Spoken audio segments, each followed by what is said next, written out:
Alright, it's New Mutator, and I'm joined once again by PunkUser, and I actually have Drunken with me rounding us out. We're actually going to be casting this QR3 game from the match between Deer and Until Last Man Stand.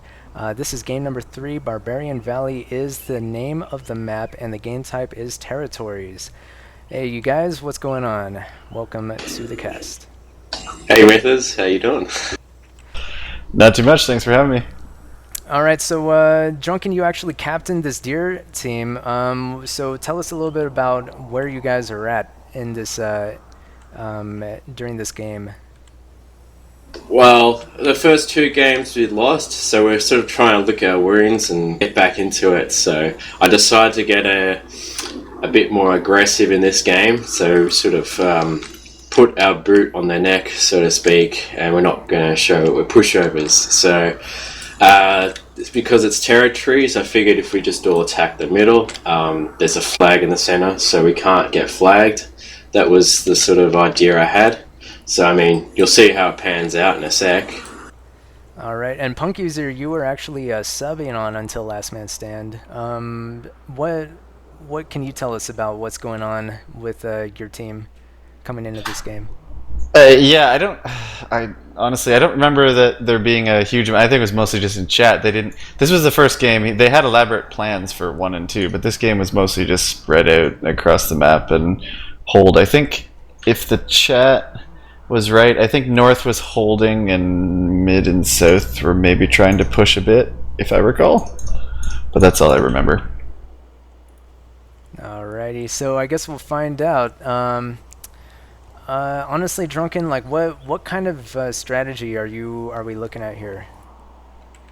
Because Well, I figured it would rely on archers and dwarves more than warriors, just simply because I figured if we're going to be aggressive middle, then there's a lot of high ground where the archers can go, so the dwarves can also throw a bit further. So that was the whole idea of why I picked more dwarves. So I've got 4 dwarves.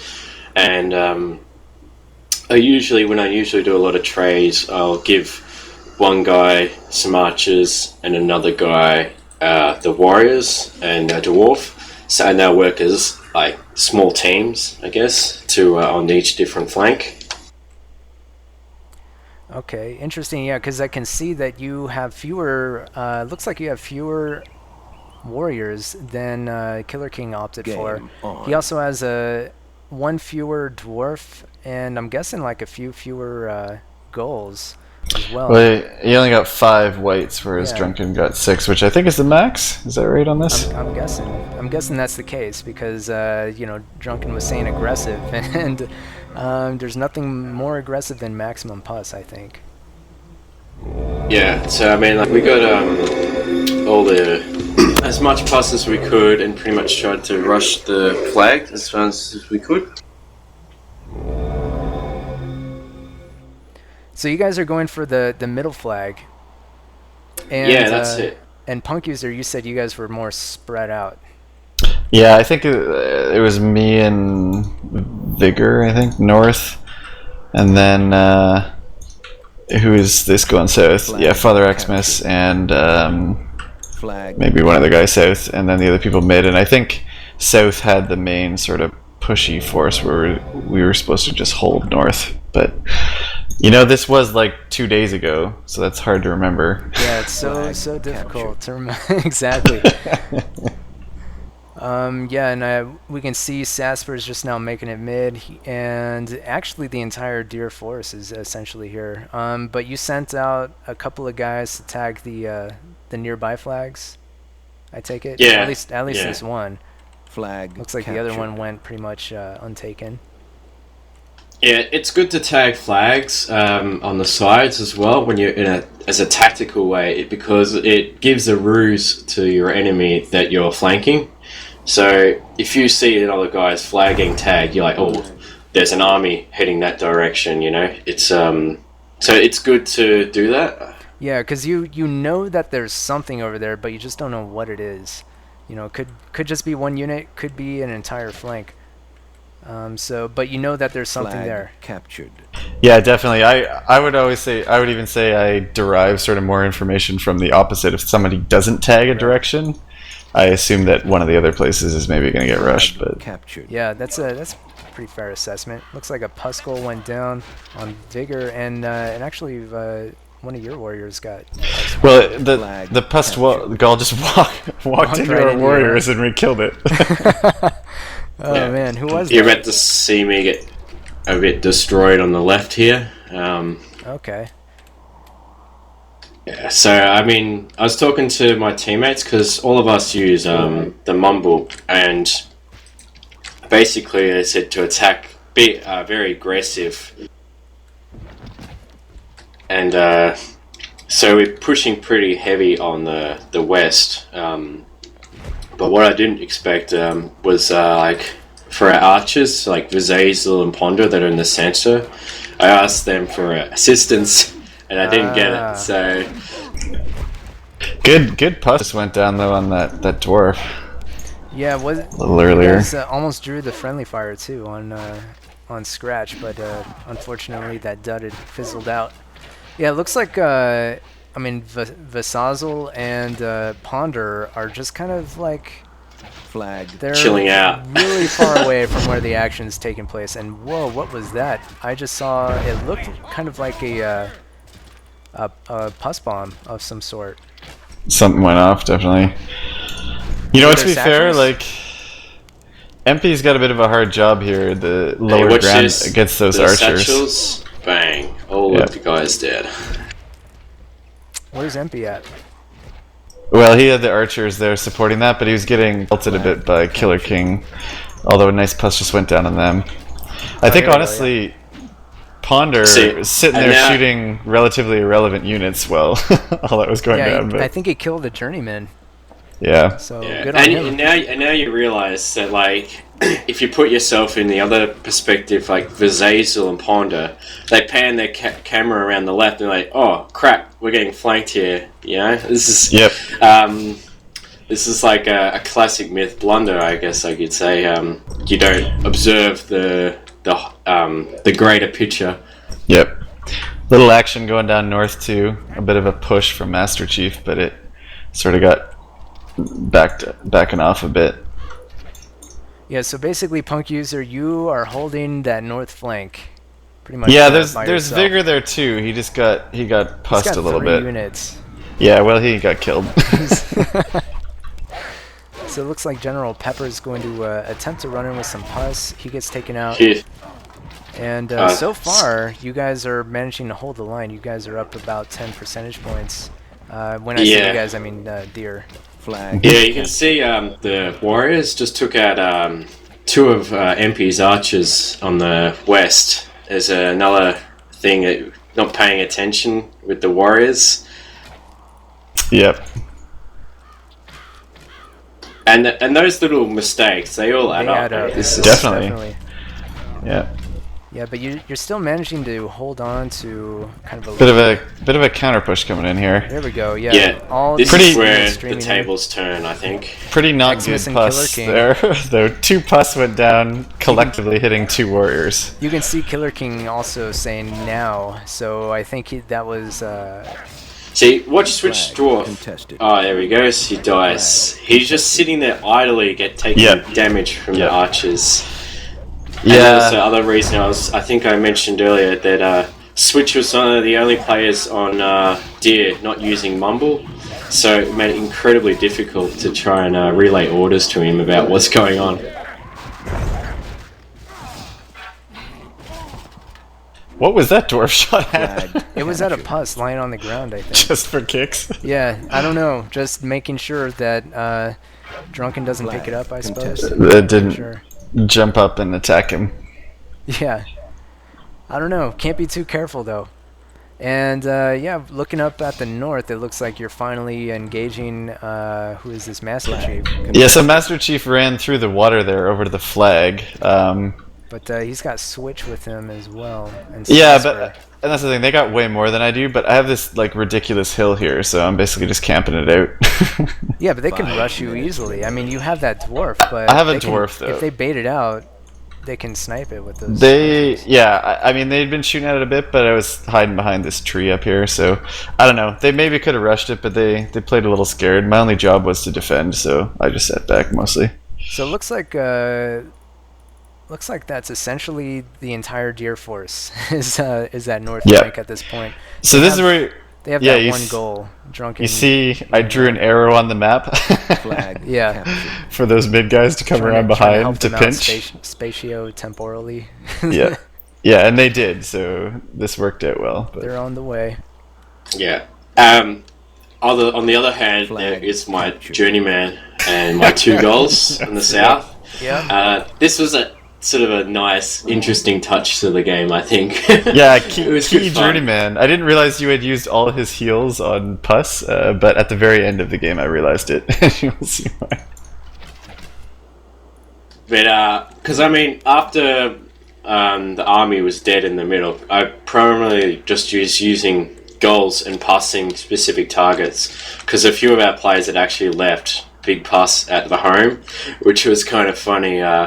I actually made a post about that on the Gator Storms forum about players not picking up their pass as a myth meme. I don't know if anyone saw that. Master Chief sniped that dwarf, but now he's going to lose an archer or two.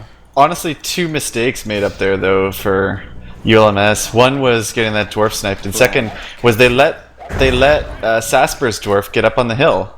Whereas they should have just pushed along that right-hand side, forced it to stay on the ground, and then they could have easily been picked off either by me or by their own dwarf, right?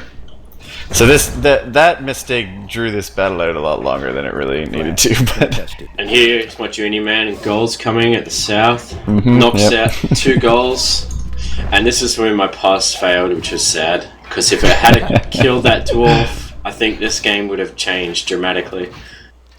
You mean PunkUser's dwarf? Oh no, you mean no, mine's way back. Dwarfs. Yeah.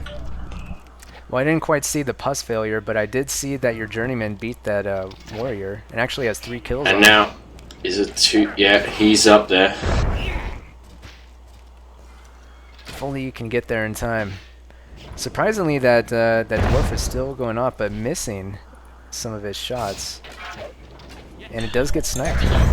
There it is. Yeah, and basically after this point, I'm telling our team to just retreat away from that remnants of PunkUser's army. This is where we could have won the game. Nice. Yeah, but PunkUser actually doing work, taking out those archers.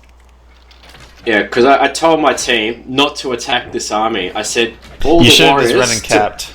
Exactly. I said pull all the warriors back and start flagging, because we had more warriors on the map. So it was the bloodlust, man. Your team, they were like, oh, they got no melee. We gotta go kill them. Oh, yeah, what is Switch doing? Oh no. Oh, Switch just ran right. Switch, I think, should have stayed on the archers. Yeah. They paid dearly for this. They did get the dwarf, but not really worth it. Yeah. Yeah, because obviously warriors are faster than those guys. Exactly. So I pretty much told them not to attack that and fall back and start flagging all the flags, because there was about a minute 50 on the clock and just heaps of time. We could have actually won this game, which is why I found it so frustrating. Flag captured. This is where too I kept being like, I think I was yelling at Vigor in chat or whatever. I'm like, he's just standing his 3 units, which are like 3/4 of the units left on the map, just at the north flag. Right. He's got 2 archers and a warrior. I'm like, do something, spread out, go capture stuff. So now I think all that's left is the epic duel between Drunken's Journeyman and my archer. Uh-oh, here we go. Remember, the Journeyman's incredibly fat, and because of this, he can take a lot of damage. And remember, he's on ruby red health, so if he takes like 1 hit, he's dead. So watch my micro skill. It's some good micro, I'm not gonna lie. I was control clicking you too because I knew you were too stupid to get shot, or too smart to get shot by a normal click. Oh man. Well, the thing with Journeyman is that they sometimes just absorb. Game. He actually, your unit survived. Excuse me. I that went was for the pretty funny. stab, but game ended. Not- It was yeah. good. It worked out for you. All right, so that was a fairly interesting game actually. A lot happening in various places. So it's kind of cool to get the backstory, the context too, on like what was happening in the game, from a player's perspective. Yeah, you get, to be fair, I really I didn't know any of that stuff that happened in mid because I was just having You were up north exchanging all the time, archer right? fire with Master Chief. Tunneling. Yeah, exactly.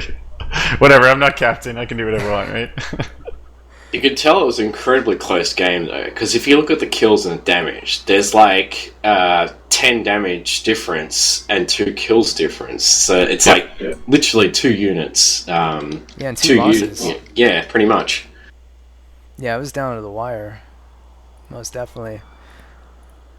But yeah, nice flag tag at the end, Drunken, at the last minute, getting that second flag for your team.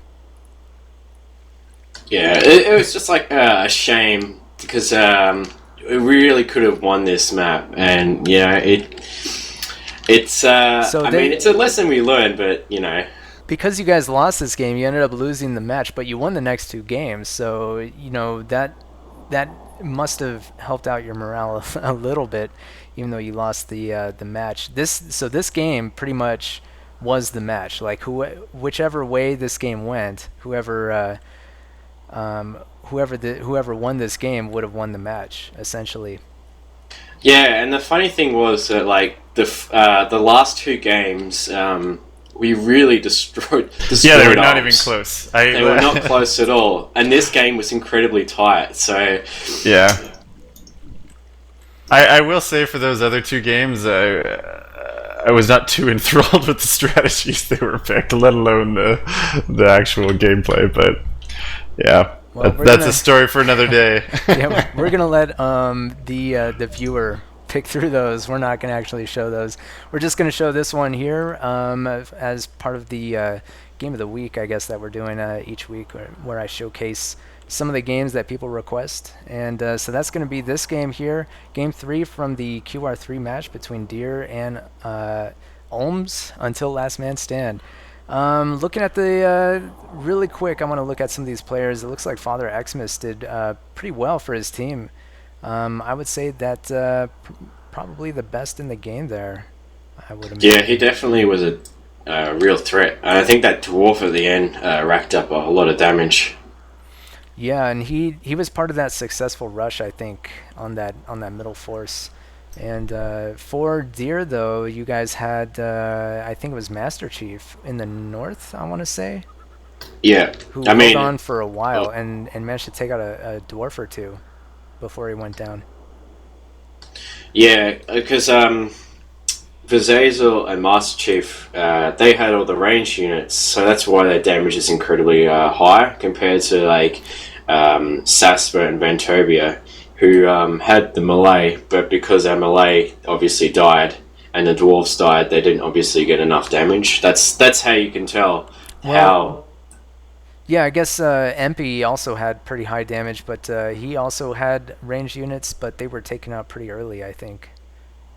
Yeah, those 2 warriors by Scratch, I think, took down like 3 of his archers. So, I mean, that's pretty good flanking tactics there. All right, well, that's about all the time we have for this game. So thanks for joining me, you guys. Thank you. Thank you, New Mutator. Yeah, Thank absolutely. And thanks for watching, and we'll see you in the next game. Ciao.